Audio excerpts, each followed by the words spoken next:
All right, good afternoon. My name is Jeff Jacobs. I'm Dean of Students at Clayton State, and I'm on this session with several of my colleagues, and I'll have them introduce themselves briefly if they want to come off their mics.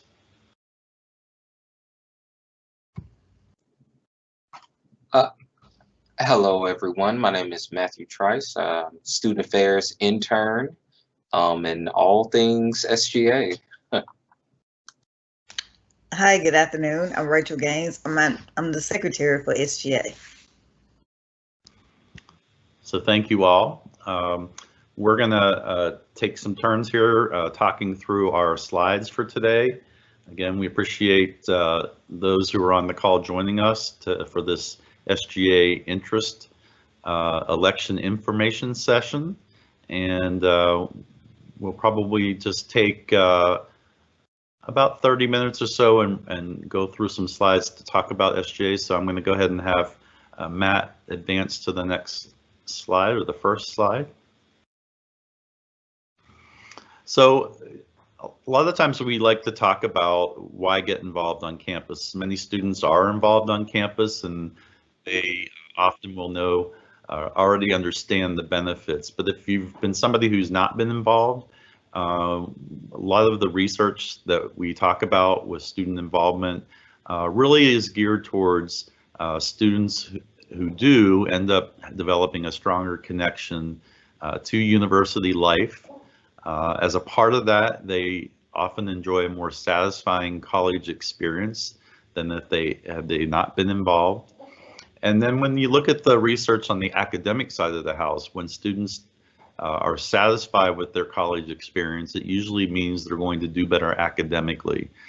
So that's why you see so much of a push for students to be involved at the college level while they're taking classes.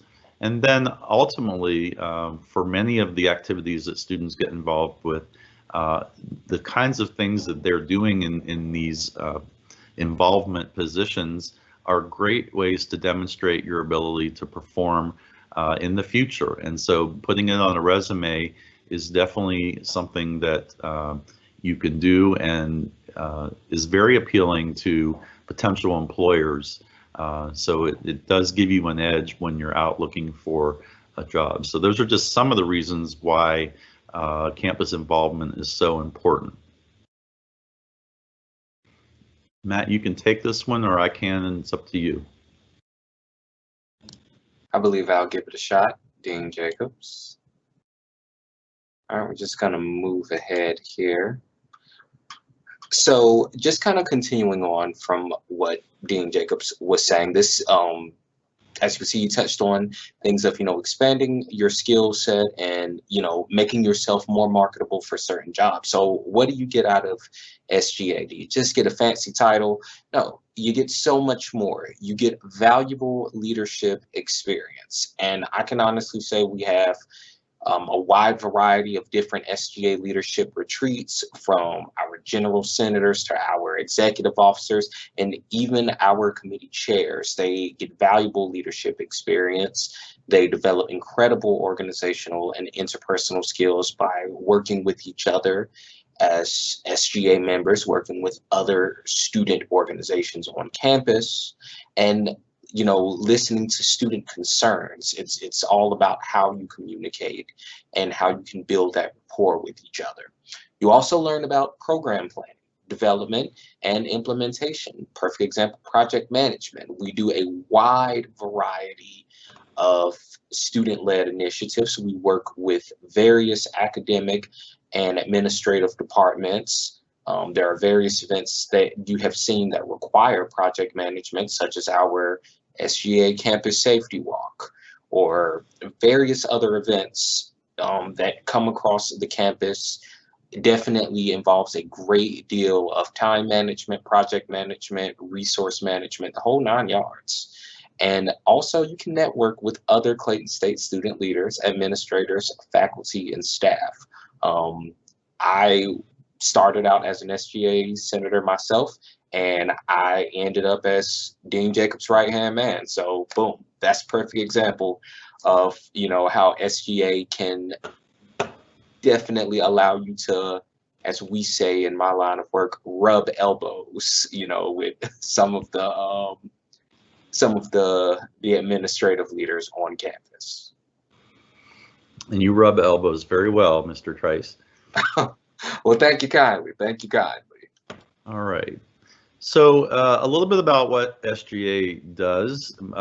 Most people sort of have a sense of what a student government association does in a particular organization, particularly in educational setting. Students often will do student council in the high school environment, and then there's also a similar representative type body that serves as the primary governing body of the student body and at Clayton State.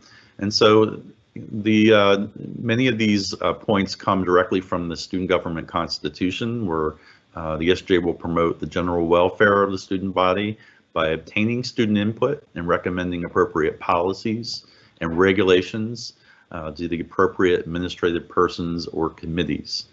Part of that is also to facilitate communication between the students on the campus who are enrolled and the administration, and even the Board of Regents. Our student government president actually is part of a body of student government presidents in the state who actually speak directly to the chancellor from time to time throughout the year. So again, there is sort of a direct line to the chancellor through the student government presidents of the university system. And the SGA, as a part of its work, will implement certain programs and also policies as it deems important and of the interest to the student body. And then will inform the student body of, I lost my place. Bear with me. And other interested parties of all the past and potential policies of programs of the SGA. So sometimes there's looking at the past and how things have been done, how there might be ways to improve it for the future, and maybe sometimes bringing back the past as maybe what was considered the best practice. So the Student Government Association overall does a lot of researching and interacting with college personnel, university personnel, to sort of inform itself as it conducts its business each year.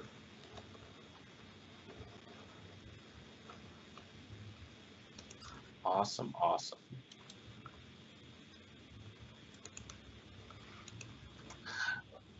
So continuing on from Dean Jacobs' very, very, very thorough explanation. Most of you all probably have a already solid understanding of SGA and how it works. And, you know, it's reminiscent of our own government with a lot less drama, as I would like to say.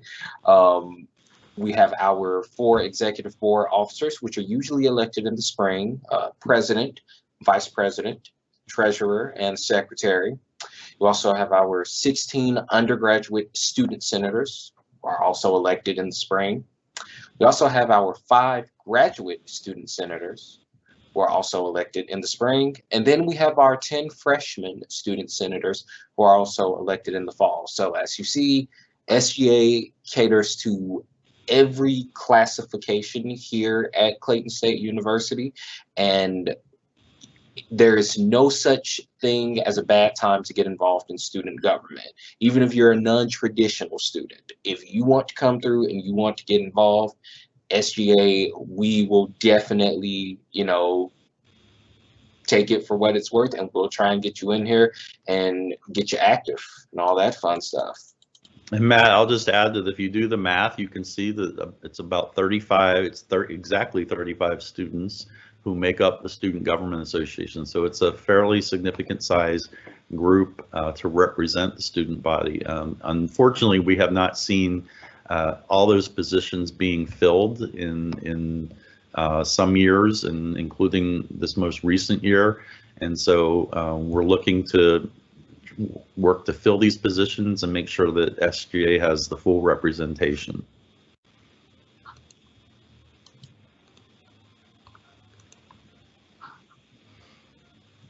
All right, so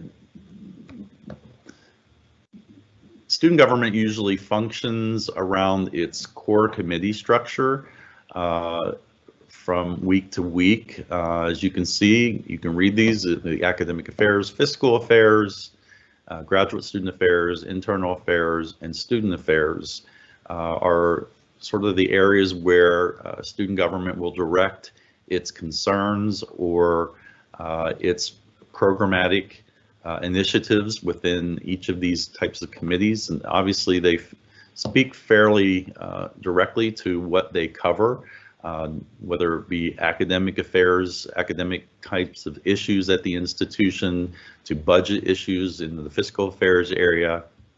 And of course, the 5 graduate students would be focused a good bit on graduate student affairs and potentially even alumni affairs.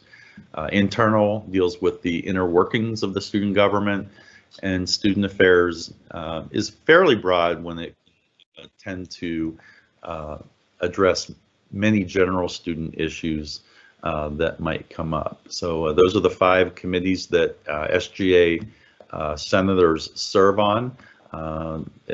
Usually a senator serves on at least one committee, but it doesn't stop them from serving on others or being a part of others if they so desire.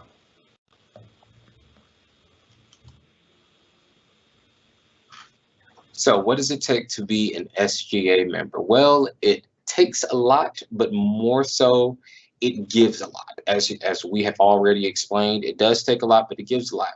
You must have a genuine interest in Clayton State University, and this just comes with, knowing about the campus lifestyle, knowing about, the makeup of the university, and just being able to connect best with the student body and even the administrative leaders. A solid commitment and flexible schedule. Flexibility is in our namesake. Honestly, I know it's SGA, but there's actually a silent F in there somewhere. I don't know if you can see it, but it's for flexibility. We do a lot of different things on a daily basis. One day we can be helping to organize a homecoming initiative. The next day we can be helping to organize a tutoring initiative. So there are various areas where we are needed at any given time, and we have to be able to jump on those initiatives as they arise. You must serve on or chair a committee. As mentioned, we went over our core committee makeup. So internal affairs, graduate affairs, fiscal affairs, all of those are perfect examples. Or even if you get lucky enough to be an executive officer, then you would serve on the executive board, which counts as its own committee. You attend of course you would attend our weekly meetings. As you see, we have our incredible general session productions. It's more so like a movie set. We put a lot of fun things into that, and we handle a lot of business. That's really the place where we handle most of our business, where we handle creating initiatives, voting on them. You have to attend those meetings because that's the only way that you're going to get the information. And of course, you have office hours. Now, usually office hours are more so refined to our executive officers, but more so for senators, it's just all about making yourself available for student concerns. So if you have a student that has a concern, don't be afraid to hand out your student email.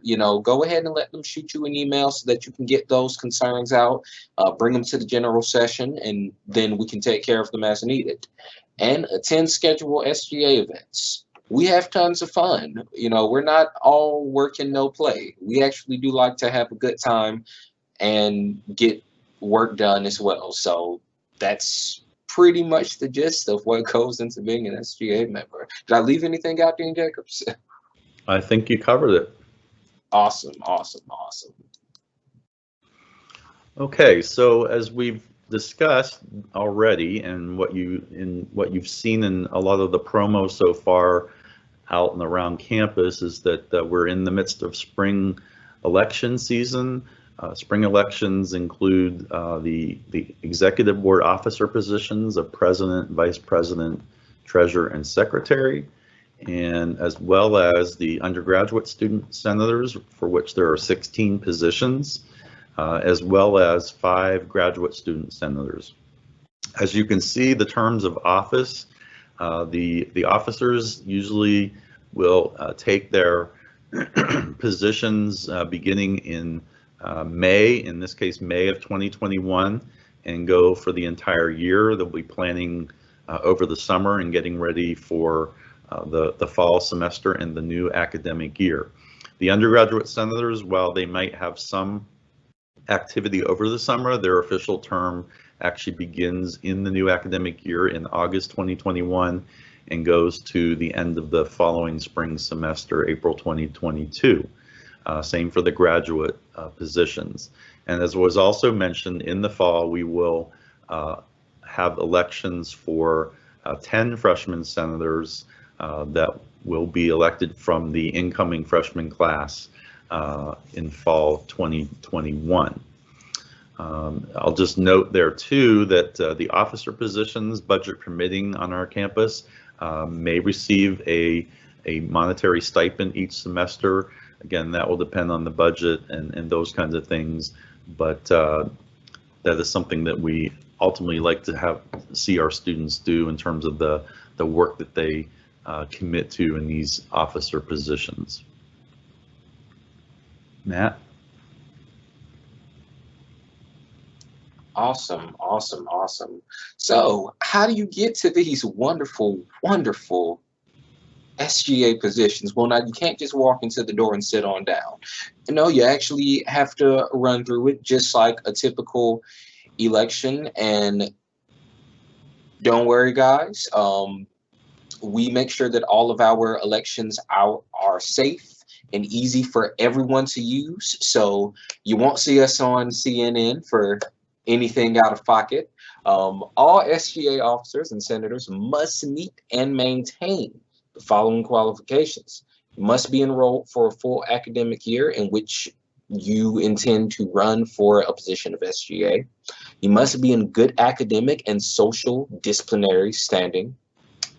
Now, to be SGA president, vice president, treasurer, or secretary, you must have and maintain at least a 2.5 cumulative grade point average at Clayton State University during your enrollment.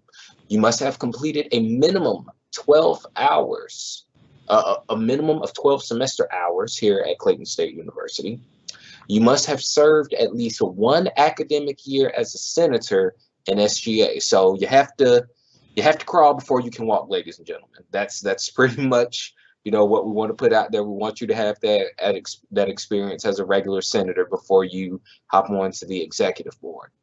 And for SGA undergraduate and graduate senators, you must have at least a 2.25. Note the difference. A 2.25 cumulative grade point average here at Clayton State University, and have completed a minimum of 12 semester hours at Clayton State University. So take note of that.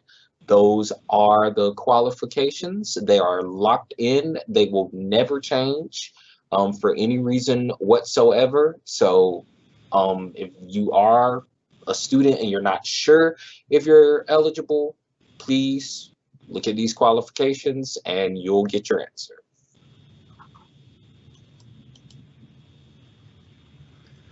So currently, the information and application information that students need to apply to be a candidate for an SGA position is available on the SGA website currently. This period will go until March 26th, when the deadline will occur, as noted there at the bottom of the screen. What essentially a candidate needs to do is read through the elections information, which is linked on the site, which really covers a lot of the ins and outs and nuts and bolts of position qualifications and instructions. You'll want to look at the dates in the election schedule in this document. and then submit from the website the online application, which will require some of the basic demographic information from you, as well as a brief statement of intent, and also asks you to upload a picture that we will use for the ballot, photo, I should say. And then once a candidate submits an application, their eligibility will be verified, and then we move into what we call the signature petition process, where you will be sent an electronic form where you can send a link out to your fellow students and ask them to support your candidacy for the position you're running for. And you have to obtain 20 signatures of those enrolled students by that March 26th deadline. So once a student submits the application, their eligibility will be confirmed, and then you will receive a signature petition, again, with a link that you can send out to your student peers. That email will also include a report link for you to monitor the number of signatures you're obtaining. So again, that sort of completes the process, and once the signature petition is complete, then you are confirmed onto the election ballot, which will occur April 2nd. The election is April 2nd through April 9th. Again, that deadline is for to submit an application and have your signature petition completed is Friday, March 26th at noon.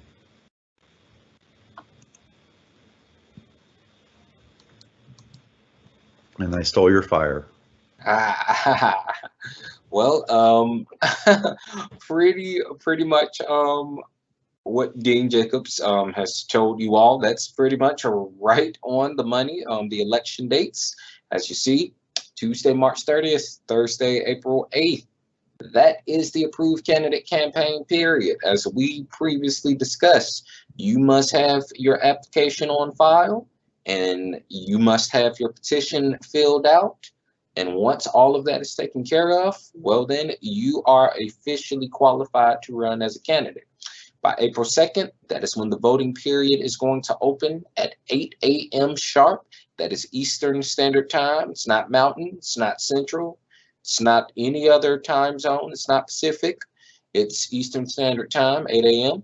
You'll be able to go in, vote for your favorite candidates, vote for who you like. And then by April 9th, the voting will close at 8 a.m. on April 9th. And the election results will be posted on the SGA website by 10 a.m. It is better to vote early than to vote late, so that way you can avoid not voting at all. And now, for your amazing listening pleasure, we actually have one of our incredible, dynamic current officers here on the call today, and she's just going to speak a little bit about her SGA experience and what she's taken from it thus far. So please allow me to introduce our very own Madam Secretary, Miss Rachel Gaines. Go ahead, Miss Gaines. Hi, everybody.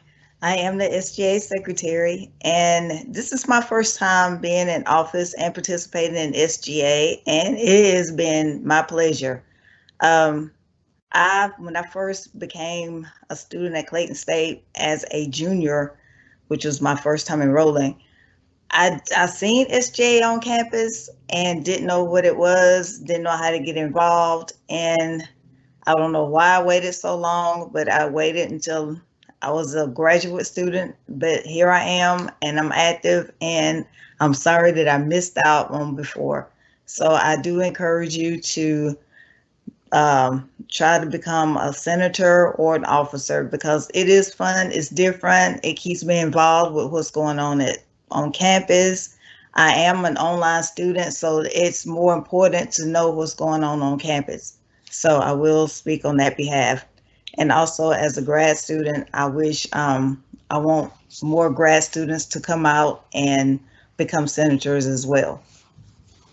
And Madam Secretary, this is Dean Jacobs again.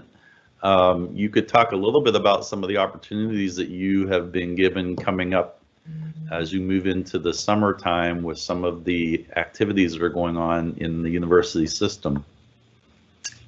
Well, I am on the President's Search Committee. What else is going on? I'm trying to think what's going on. I think that's probably what I was talking about, maybe more so on campus. But it's an exciting time because we also have a chancellor search that will be going on for the whole university system. And so again, the SGA presidents and the SGAs as well will likely have a lot of involvement in discussing what students would like to see in the next chancellor of the university system, not to mention the input that you will all have as to the input of the university president. But yes, I think it's an exciting opportunity for you. Anything else? No, that's all I have to say. Y'all just be active, join SGA so you know what's going on. Because if you don't know what's going on, you can't have a say in anything. Well said, Madam Secretary. Well said. So I think we have moved to the end of our presentation, if I'm not mistaken. And so if there are any questions that we can answer, feel free to put them in the chat, and we'll just give a moment or two and see if any questions come in.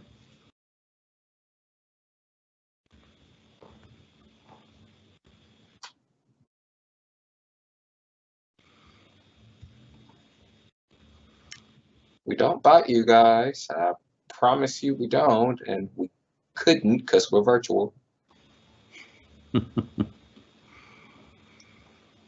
Well, if there are none here today, no worries. If you do have questions in the future, you certainly can reach SGA through its email account, sga@clayton.edu, and feel free to send a note at any time with any questions about anything on campus, and your student government reps will entertain those questions for you. So if there's no questions coming through the chat, I want to thank Matt Trice for helping to put this together, and also for Secretary Gaines for joining and adding her comments as well. Thank you all. All right, and we are clear.